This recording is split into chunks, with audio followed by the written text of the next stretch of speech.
Dans cet exercice, un mini télécom PC de 2018, on s'intéresse à une fonction f définie par x ceci la somme de la série entière n puissance moins 1 puissance n fois xn. Alors première remarque, ce n puissance moins 1 puissance n, ça peut effrayer éventuellement au premier abord, en disant qu'est-ce que c'est que ce truc. Si on prend 2 secondes, on se rend compte que le moins 1 puissance n là, dans la puissance, en fait il ne va prendre que deux valeurs moins 1 et 1, et donc en fait, ce n puissance moins 1 puissance n va valoir alternativement n et 1 sur n. Donc du coup, c'est peut-être pas si compliqué que ça, faut pas en avoir trop peur. Et cette première remarque nous sert dans la première question de déterminer le domaine de définition de f. Donc en fait, ici, on a le n puissance moins 1 puissance n qui est compris entre 1 sur n et n. Et la somme des xn, donc du coup, pardon, le rayon de convergence de ma série entière, comme le quotient est plus grand que 1 sur n, le rayon de convergence ici va être plus petit que le rayon de convergence de la somme des xn sur n. Or, cette série-là a pour rayon de convergence 1, parce qu'elle a le même rayon de convergence que la somme des xn, ou alors parce qu'on reconnaît un truc lié au ln de 1 moins x. Et en tout cas ici, donc ça a pour rayon de convergence 1, donc j'obtiens que mon rayon de convergence est plus petit que 1. De l'autre côté, je peux le majorer par n, parce que c'est tout le temps plus petit que n. Donc mon rayon de convergence est au moins égal au rayon de convergence de cette série-là, qui lui aussi est égal à 1. Et donc du coup, mon rayon de convergence va être égal à 1. Alors je me rends compte que j'ai peut-être pas complètement répondu à la question parce qu'on nous demande le domaine de définition. Donc là, comme on a trouvé le rayon de convergence qui est égal à 1, ça veut dire que mon domaine de définition contient l'intervalle ouvert moins à 1 qui est le disque ouvert de convergence. Et il est inclus dans l'intervalle fermé moins à 1 qui est le disque fermé de convergence. Et ensuite, on se rend compte que pour x égale plus ou moins 1, cette quantité-là ne va pas tendre vers 0, parce que ici, ça fera du moins 1 puissance n, donc ça va être borné. Et pour les n pairs, ça va me faire n fois moins 1 puissance n.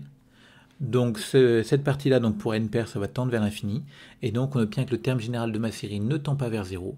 Donc les valeurs 1 et moins 1 ne sont pas dans mon domaine de définition parce que la série diverge. Donc finalement, mon ensemble de définition sera moins 1, 1 ouvert. Ensuite, donc, on vous demande d'exprimer f à l'aide de fonctions usuelles. Donc ici, pour calculer f de x, on va naturellement, à cause du moins 1 puissance n, séparer les termes d'indice pair et ceux d'indice impair. Donc pour ça, on va avoir deux sommes, pour p égale 0 à plus infini. La première, on va remplacer n par 2p, donc 2p puissance 1 fois x puissance 2p. Et la deuxième somme, on va remplacer n par 2p plus 1, ici, donc tout va bien. Ensuite, une fois qu'on a fait ça, la première somme, on va sortir un 2x2, donc la constante 2 et le x carré. Ce qui va me faire apparaître ici une somme pour p variant de 1 à plus infini dp fois x2 puissance p moins 1. Alors ici, on remarque aussi que pour p égale 0, ça fait 0, donc je peux commencer à 1, ça ne change rien. Ce qui me fait apparaître ici la somme des termes d'une série dérivée de géométrique, de raison x carré, où x carré c'est un élément de moins à 1 parce que x appartient à moins à 1. Et donc du coup cette série-là converge, et je connais la valeur de sa somme, c'est 1 sur 1 moins la raison au carré. Donc la raison étant ici, je ne sais pas pourquoi j'ai mis un 2, la raison étant x2 ici, donc ce 2-là étant trop. Bon, voilà pour ça. Pour la deuxième somme donc, qui est là, ben, pour l'instant on laisse telle qu'elle, on n'y touche pas. Et on se rend compte que ce 2p plus 1 qui est le demi-émetteur nous embête quand même pas mal, d'où l'idée de dériver. Donc on va considérer cette série entière-là, qui a pour rayon de convergence 1, et sur moins 1, on peut calculer sa somme, qui est dérivable, et pour la dériver, on va faire ça terme à terme. Donc quand on va dériver, calculer la dérivée de cette série entière-là, donc ça va être la somme des dérivées, donc la somme des x puissance 2p, que je sais bien calculer parce que j'ai une série géométrique ici, de raison x carré appartenant à moins 1. Donc ça me fait 1 sur 1 moins 1, la raison.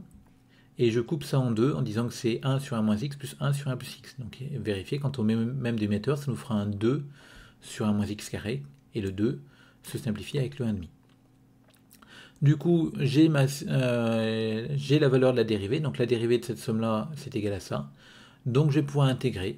Et en intégrant, j'obtiens que ma somme des x de p plus 1 sur 2p plus 1 est égale donc à la primitive de ça. Donc le 1,5, je le laisse. Celui-ci, ça se primitive en ln de 1 plus x. Celui-ci, ça se primitive en moins ln de 1 moins x. Et j'ai une constante d'intégration. Alors, on peut ne pas la mettre ou remplacer directement bah, cette constante d'intégration, c'est la valeur de ma série pour x égale 0, c'est-à-dire 0. Mais quoi qu'il en soit, soit vous mettez 0 plus, soit vous mettez un cas et vous dites derrière que vos cas, mais il faut faire apparaître cette constante d'intégration pour bien montrer au correcteur qu'on a pensé à cette constante-là. Donc en tout cas, on a trouvé la valeur de cette somme-là. Et du coup, ben, pour tout x dans moins 1, ben, on n'a plus qu'à faire notre truc. Donc on avait ce bout-là, donc encore une fois le 2 ici étant trop, plus ben, ce bout-là. Donc on obtient cette valeur-là.